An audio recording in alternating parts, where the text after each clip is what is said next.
All right, I'm here at the end of the session. This is Blue. This is Sammy, who I become buddies with. And this is their roadmap to success. Now, we didn't really work with Blue here very much. He's a puppy, and his energy has been really helpful with Sammy, but Sammy basically is fearful of men. We don't know exactly where it came from, because it doesn't sound like there was a negative experience with the man, but it could be just something that was innocuous, where the first time he met a man, somebody slammed a car door at the same time, and it was during a fear period, and so now he's associated men. I'm fearful of that fear imprinted on the male persona. So basically what we did in this session is we talked about a lot of things that we can create, things that we could do to help have a positive association. That's really what I'm going to focus on, then we'll kind of cover the other house cleaning things. So one of the first things I did was I ignored the dog. I didn't try to pet him. I didn't try to look at him. And I gave him a chance to come and sniff me and then move away. After he'd done that a couple times, then I pulled out the high-value training treats I use, which are chicken liver. And I held it off to my side. I just held it there. I didn't ask him to come. I made him sure that he saw what I did, and I held my hand to the side. And eventually he came over and licked it up. I think at first I might have just put it on the floor, and he came and grabbed the first two. And then he got close enough, and I held it. But when you do this, always hold it off to your side. Front facing is confrontational for dogs. Sideways is approachable. And also, you can lower yourself. And when you do this, keep it still and make sure that nobody's farting around in the room. If he comes over to take that treat, and right at the last minute, one of your daughters, shrieks because somebody says something weird, that could really backfire, make the situation really amplify the fear. So make sure that those sort of things aren't going on, so that your daughters or anybody else knows, hey, if I'm working with Sammy, make sure there's no loud, sudden noises or things like that, because that, just like I said, the serendipity of the wrong timing.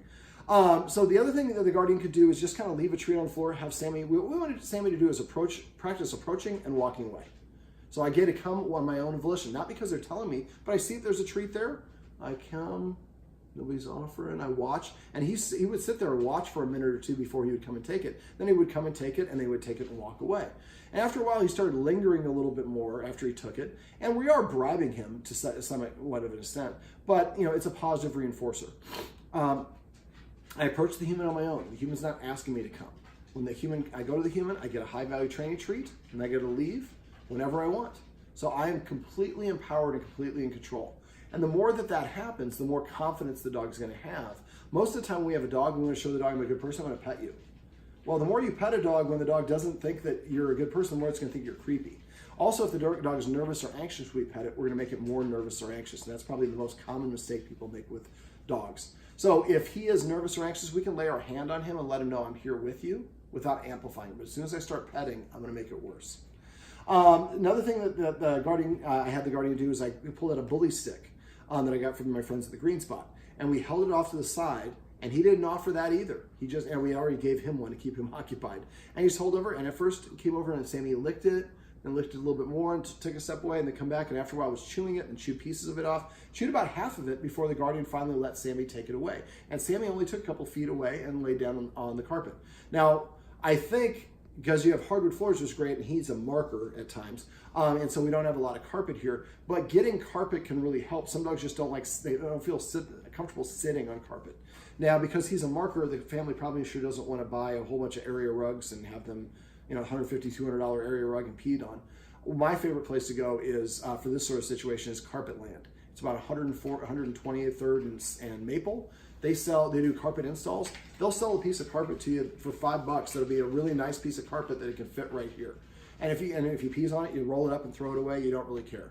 $5, $10. So it's really cheap. And for him, being an older dog, sometimes arthritis kicks in, and the hardwood floor is not as comfortable as carpet.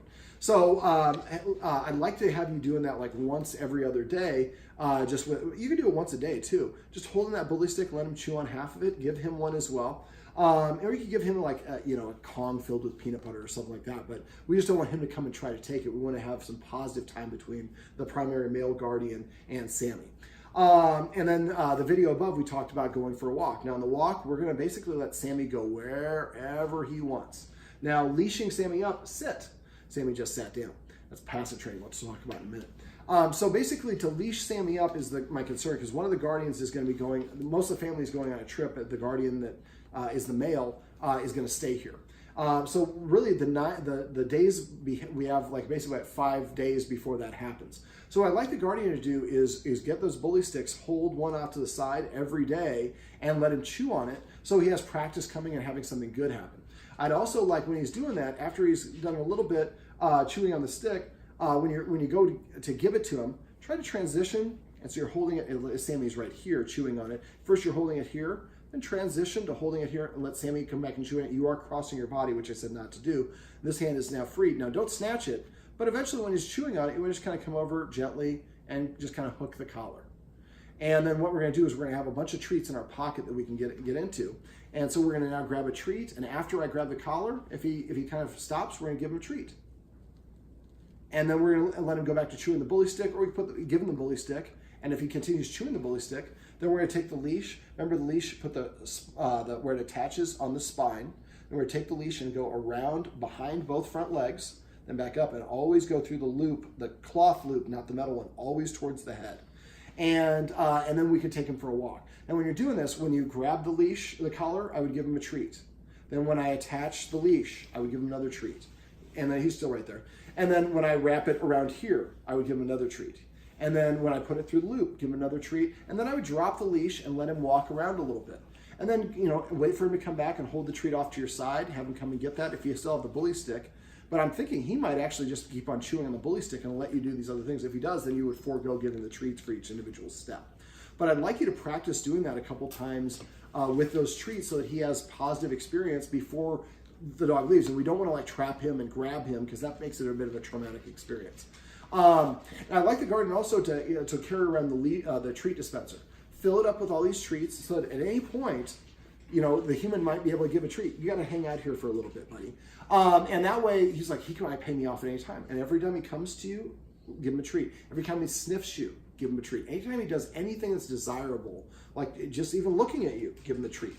So the more that he looks and engages with you, the more treats he gets. And don't try to entice him to come and take the treat. Just offer it and hold it off to the side and hold still and kind of look away and look at your phone and don't pay attention. When he comes and licks it up, remember to hold your hand and leave your hand there. Hopefully he'll come back and lick and sniff it a little bit more. And if he won't come all the way after like a minute or two, then put a treat halfway distance on the floor. Kind of try to toss it if possible. Make sure when you're tossing it, he's looking. Dogs' eyes are very attracted to movement. They're not great for detail or for color. So the more that we do these sort of things, the better. And then the last thing is for him, and then I'll go to the rest of the stuff we go through in this type of video, is I would get some of these, hang on there, Blue, get some of these tricky trainers, cut them into quarters, and then sprinkle those into his food. And then in that way I like to have, and he eats his food pretty quickly, but I'd like you to basically, instead of making him go upstairs, because normally what does he want to do? He wants to go, have you put it under the bed and then leave the room so he eats it. So what I would do is maybe put him in an area where he can't get away, but put the food down and then put those treats in there and swirl it around, and then just kind of sit down and watch TV and just give him a couple minutes. If he doesn't do it within 5 minutes, go pick up the bowl, dump it empty, put it into a Ziploc bag and burp the air out if it's got those tricky trainers so they stay fresh, and then put the empty bowl back on the ground. 99% of the time the dog will lick the empty bowl. Now remember, before you do this, make sure you're eating something first, and then he gets to eat after that. Now if he doesn't eat, then he gets to eat his regular meal afterwards. Eventually, after a couple of days, if it goes longer than 3 days, call me or text me. But I'm guessing by the second or third day, he'll go over and eat from the bowl because you're not standing next to the bowl and you're not enticing him to do it. You're just making it available. And when he does take his food, make sure come up with a funny word for each dog to take a bite of food. Maybe we call it lasagna or pizza, or I'm in an Italian mood evidently, gyro or whatever you want to say. My Greek friends will get upset. So basically, the idea is we use that passive training. Every time he takes his first bite of food for 2 to 3 months, we say the word salad or sushi. And then when he hears the word sushi, there's no food in his mouth. So it doesn't mean anything to him, but to him it means I get permission to eat. So the more that we do these sort of things, the more that he's going to feel comfortable and really more relaxed about things. Now, other things problems that we have going on is one of the guardians is very tactile, and the way that the other guardian pets the dog is almost as a therapy dog, which is wonderful. That's one of the great things about dogs, that releases oxytocin, serotonin, and dopamine into our brain. However, if you pet a dog in a slower motion, it can have a calming effect, And if we're really worked up and we're petting like this, sometimes it's kind of channeling our anxiety. So whenever you think about it, try to think about petting in a slower motion. Now, the other thing is, I think that I think Sammy has separation anxiety, or at least the beginnings of it. And part of it is because one of the guardian who pets a little fast works from home. And so Sammy's always around that guardian and probably follows that guardian to the bathroom, and anywhere the guardian goes, Sammy just is with her. And so after a while, I feel insecure unless I'm not around that guardian. So I like that guardian to start petting with a purpose with him and using passive training. So passive training, we could say bucking like a bronco. Well, that's too many words. But every time the dog does something that we want to reward him. So since he's not a great sitter, and part of it, like I said, might be the lack of carpet. But when he does sit down, make sure we pull out a treat and give him the treat if we have one. If it's you could pet him and say the word sit. If it's you, petting him probably will cause him to get up. So we're not going to, you just say the word sit and say it in a normal tone of voice and not good sit or Scotty sit or Sammy sit, just sit. But if possible, we want to give him a treat. And so every time I sit, I get a treat and I hear the word sit. And after a while, we'll be able to tell him to sit and he'll sit on his own volition. Sit, just like that. So I could reach over and pet him. I probably can get away with petting him. I gave him a copious amount of treats, but I'd like the guardian to do the same thing as well. Yes, you're a fart in a frying pan right now, aren't you? He's like, yes, there's treats I'm missing out on. I see my mommy's over there with some treats, and I want them. I like the guardians to play a little bit of hard to get with him, and I like you to play hard to get with him. Make sure that he has to come to you, and he comes to you, pet him and say, come. He sits down, pet him and say, sit, or give him that treat. He lays down, pet him and say, crash, or whatever your word is. But if he gets lavish treats and affection, whether he does his job or not, what's my motivation to do the job? And he has lower self-esteem, and so the more that we can make him feel like he earns that affection, the more robust his self-esteem is going to become. And dogs that are very confident are dogs that really don't typically suffer from separation anxiety. They can really kind of overcome things. They just kind of brush it off their shoulder. Insecure dogs, and a lot of us like to pet an insecure dog, it's like the little kid who falls and looks up and mom sees and starts crying because mom's going to come over and give me attention. And we mean it in a good way. It's helpful when they're a child, but after a while, it kind of is not. Child's almost manipulating us. I'm not saying it's manipulating us because dogs don't do it intentionally, but if I act scared, then I get attention. And then the dog will continue to emulate that behavior. So passive training is just waiting for the dog. Every time the dogs come to you, pet him and say, come. Every time he lays down, pet him and say, crash. Every time they take their first bite of food, say sushi or whatever it is, I say it for water too. So I can tell my dog, you need to drink some water. Every time they take a drink of water, I say agua. So now the context is I hear agua, I'm drinking water. And I might not necessarily want to, but at least now I understand what they want me to do. Let me see, what else? All right, so we talked about also petting with a purpose. Now, it's easier for him to do petting with a purpose than him, but eventually Sammy will be able to do it too. So he comes up and jumps up, and actually Sammy jumps up as well when he wants attention. And the guardians reach down and pet him. Well, every time we do that, we're telling the dog yes. When you tell the humans what to do, the humans say yes, and they reward you for telling me what to do. So instead, what we're going to do is we're going to give him a counter order. Tell him to sit. If he's already sitting, ask him to come sit over here, or ask him to lay down. And when he sits, we're going to pet him under the chin, and we're going to say the word sit, and only the word sit. Not good sit, not oh, what a good sitter, just sit. When he lays down, crash, or whatever your word is for lay down. If the dog just walks to you, pet him and say here, or come. And after a while, the dog will start emulating those behaviors and sitting down to prepay to offer those behaviors. And the thing about it is, if you get in the habit of petting with a purpose and passive training, every time you pet your dog, the dog feels like I earned that, so I get a boost of self-esteem. I have to pay a tribute to my guardian in order to get affection or attention from them, way of saying please or thank you, demonstration of showing respect for the authority, and also helps like him practice the behavior. He doesn't sit very well. Part of it might be because he's stressed out. And I think the lack of rules is the reason why these dogs are, why Sammy is a little bit stressed out. And so a lot of us like to think, if we have a really well-behaved dog, which it sounds like we had before, then we have Sammy. And so we can sometimes we get spoiled and we think we don't necessarily need to have rules. But kids are, without any rules, usually get into trouble. Dogs, you can have a single dog, sometimes a balanced dog that can get away with it. Usually have multiple dogs. If you don't have any rules, the dogs start to see you as a peer. And if it sees you as a peer, then listening to you is optional. But then if it tells you what to do and you do it some of the time when they tell you to pet them, then when the dog says, don't go outside, there's another dog, there's a beagle next door. Well, they went outside anyways. Well, I'm going to have to act really aggressive to make that beagle move away because my humans don't listen to me. And that stresses the humans out. You can see he's on basically patrol here.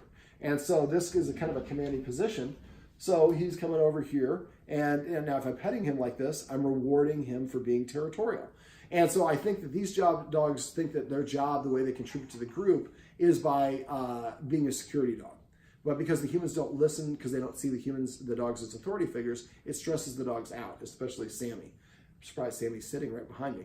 But this is a good example because Sammy's not a big fan of men, but he's distracted right now, which is why the walk works so well, because the dog can't focus just on one person. And he's more focused on that than he is worried about being afraid of being around me. And I also helped by I didn't pet him. I didn't try to tell him to do a bunch of stuff. I just rewarded him when he did the things on his own.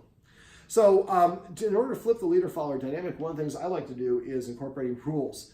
And so one of the first, and this is the guardian who's filming this. I don't want to have that guardian enforcing rules with this guy. You can with him. But with him, I want you to kind of let him get away with stuff, and really you're going to be the authority figure, which a little resentment because has to be the authority figure in other situations, but we have to contribute. And eventually you can, but right now we just want to build that positivity. So one of the first rules is not being allowed on the furniture. Yes, which I know is going to be hard for one of your guardians for sure. But the higher a dog sits, the more rank or status they have. And studies show that dogs that are marking are often doing that because they perceive themselves to be in charge, specifically in charge of security. So if we let the dog sit in the higher spot, not only here, this is peers, this is I have more authority. I'm sitting higher than the humans. So I recommend getting X mats. You probably only need one or two for each one of these. Go to Amazon and order a couple of those. And then when you get up to go to the bathroom, you grab the X mat from underneath, you unfold it, put it right here, go to the bathroom, go get a drink of water. Stops the dog from getting back up here. Then you come back, you fold it up, put it back underneath, and then you're sitting here enjoying your time.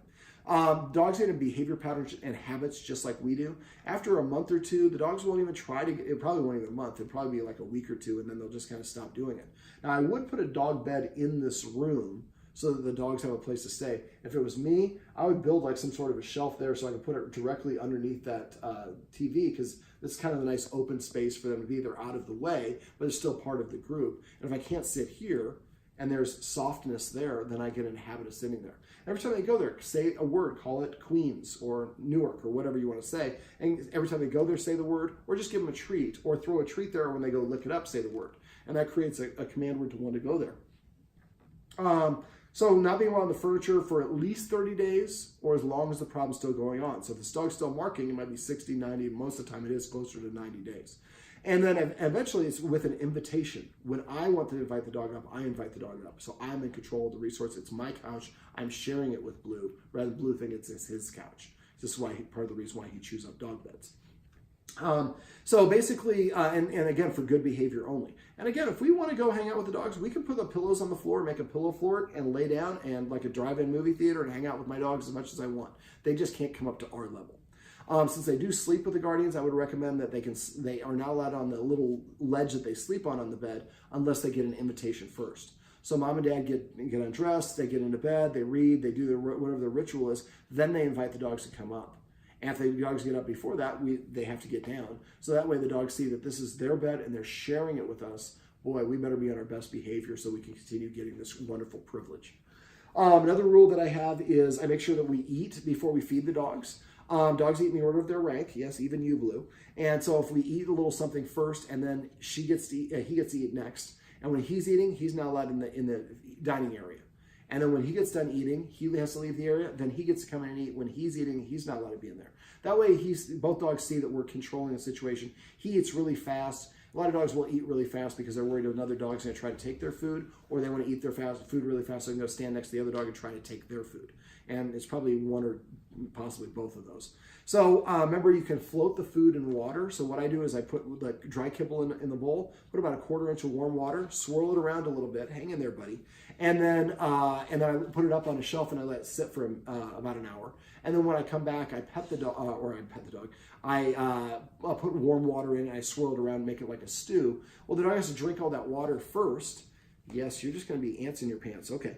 And then after they drink all the stew, then they can actually eat the food. But now the food has a consistency of mashed potatoes, so it'll stop Sammy from eating the food so quickly. And then let me see. So that's another one. Make sure the dogs sit before we let them in or out the door, and double length of time. Sit. Your dog has 3 seconds to sit after the first time I say it. Don't repeat it. Dog doesn't sit within 3 seconds. Sit down here. Wait 1 minute. Then go back to the door and say it again. If they don't do it this time, walk away for 2 minutes, then for 4 minutes, then for 8 minutes. Keep doubling length of time. And if I say sit and Sammy sits and he doesn't, then Sammy gets to go outside and Blue does not. It'd probably be actually the other way around. And eventually do it in both directions. Yes, I know. All right. Let me see what else. Shouldn't be allowed in the kitchen when we're preparing food. Shouldn't be allowed the humans when they're eating food. Now, again, you can the guardians filming this can correct Blue, but shouldn't do that for Sammy. Let me think what else. Is there anything else you guys can think of? I think I pretty much covered it all. I think that was it. Playing a little hard to get, especially for you, is going to be really hard, but it really will help if the dog feels like I have to do things to earn affection from her. Now I'm more motivated to want to do it. And again, you can pet your dog as much as possible. It'll be about 3 days to a week of kind of withholding affection, saying sit.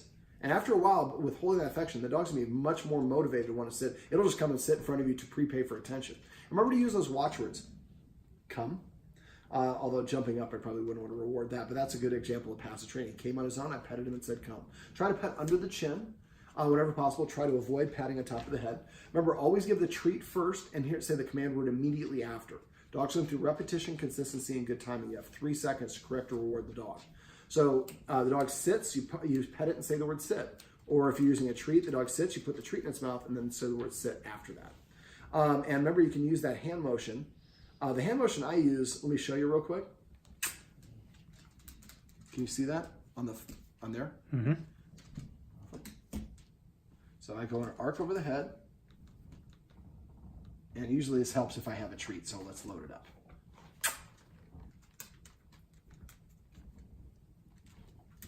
And as soon as they dance, I bend my elbow. There we go. Sit, and then I can tickle under the chin. So as soon as the dog dances, pull your arm away. You want a treat too? Well, since we're a bit more buddies now. And something else you can do, here you go, here's the treat, is I can hold on to it like this and pet him under his chin and let him chew on it once or twice before I actually give it to him. Does he know how to catch? I don't know. Okay, so that's one of the other things I do with a lot of dogs that have this issue is teach them how to catch. So to teach a dog catch, what you would do is a lot of us go like this. We go 1, 2, and on the third one, the dog's looking, it hits him in the head. And then they lick it up off the ground. So what I would do is I would have somebody sitting with Sammy, next to Sammy, up. And then basically you just go once and you throw the treat. Try just to make it such a good throw. All the dogs do open his mouth and it goes in the mouth. He won't do it if they don't know it, and it'll hit the nose and fall on the ground. The person sitting, he knows how to. If he doesn't, He catches food. yeah. And if he doesn't, then the person next to him picks up the food and then gives it back to the thrower. So now my motivation is to snatch it out of the air, because if I don't get it. And so if you can teach your dog, you're going straight to the horse's mouth. He's a smarty pants. Yes, you are smarty pants, Blue.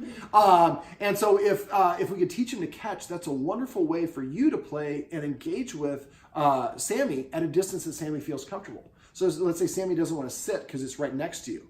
Well, Sammy will sit 4 feet away. You say sit, and when Sammy sits, you throw the treat. So now you can give the dog its kibble or give treats, and you can interact with the dog at enough of a distance where the dog will feel comfortable. You're not tactile in interacting with it, but he's getting a good reinforcer. And the more often that happens, we're going to summarize this in a sec. Then that's a great way to interact with the dog, because the dog feels good. And again, it's another shared positive experience. All right, well, this is Blue. Yes, and this is Sammy, and this is the roadmap to success. Remember, everything you do trains your dog. Only sometimes you mean it.